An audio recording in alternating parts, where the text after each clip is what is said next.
and thank you for watching 6 easy steps to cooking all your meals in one shot like a boss.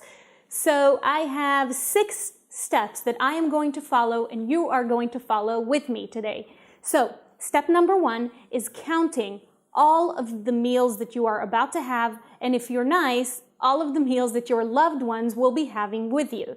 So if you're thinking like, on Tuesday, I'm going to be going out, so I'm not going to be eating at home, or I'm not going to be eating dinner at home, then you can take that off. So now, okay, for me, chances are I don't have anything planned for any particular meal. I don't tend to make plans that far in advance. I'm one of those people. So I'm going to count 7 breakfasts, 7 lunches, and 7 dinners.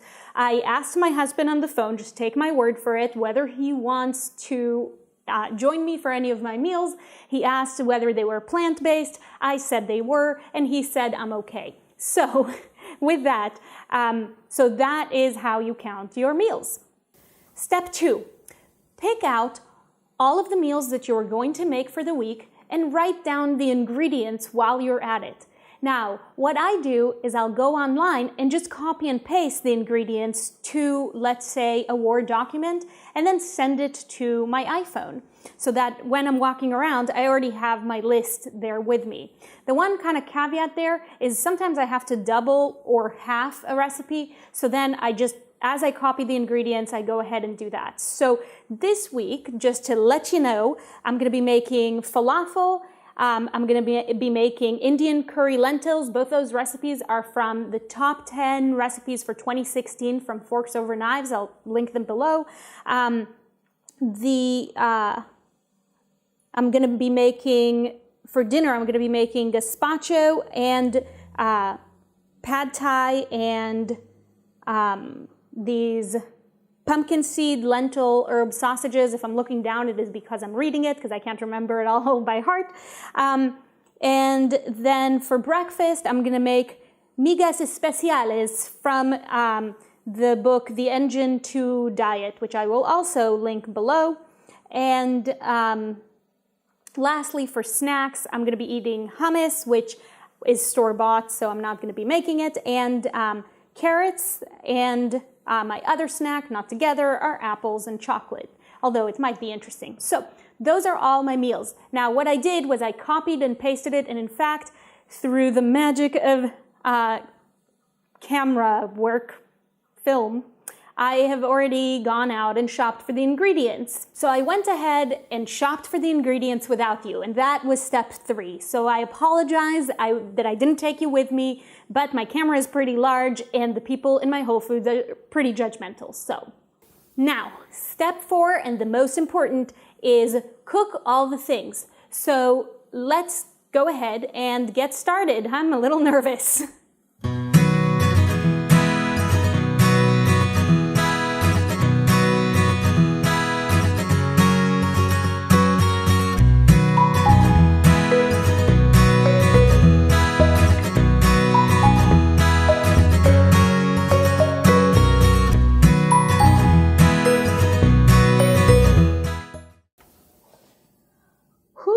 Okay, so I cooked.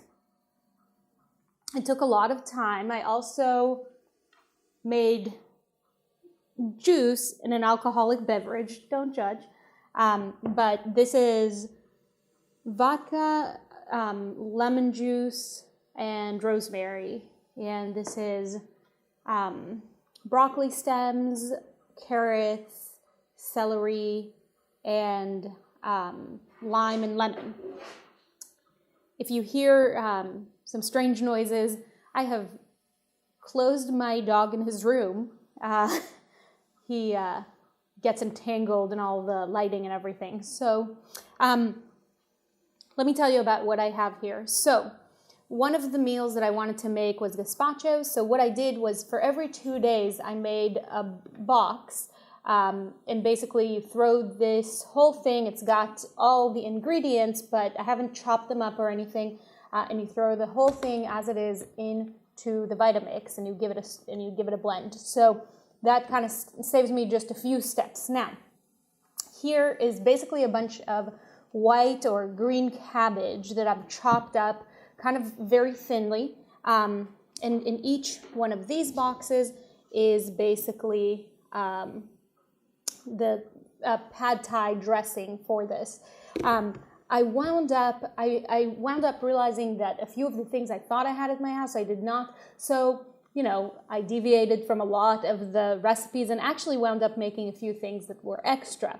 For example, I made this lovely risotto. It's got some greens, some wilted greens. It's got mushrooms, and so that turned out well. Then I made, and here, why don't I open it for you? I guess, sure. So this is what it looks like, a little squished, but it is delicious.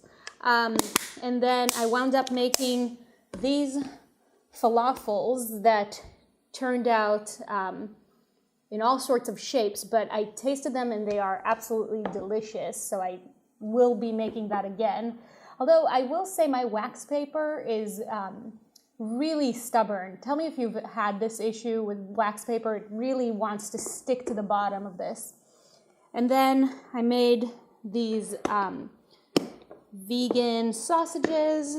I'll show you. Kind of wound up making them like little patties. These I believe these were supposed to be fried, but I did fry them. I just went ahead and fried them in a non-stick pan without any oil in it. And then lastly, I realized that I didn't follow my own rule, and I realized that I did not look to see what I had that should be used before it kind of is time to chuck it. So I did find that I had a bunch of potatoes, so I made this potato salad. Let me just elevate it. It is probably the best potato salad I've ever tasted, plant-based or not plant-based.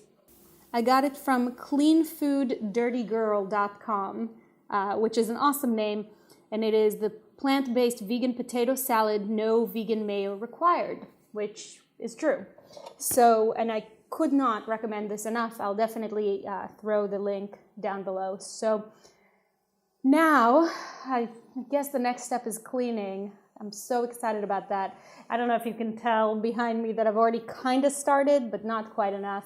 So I'm going to do that, and I won't even have you guys watch that entire boring thing.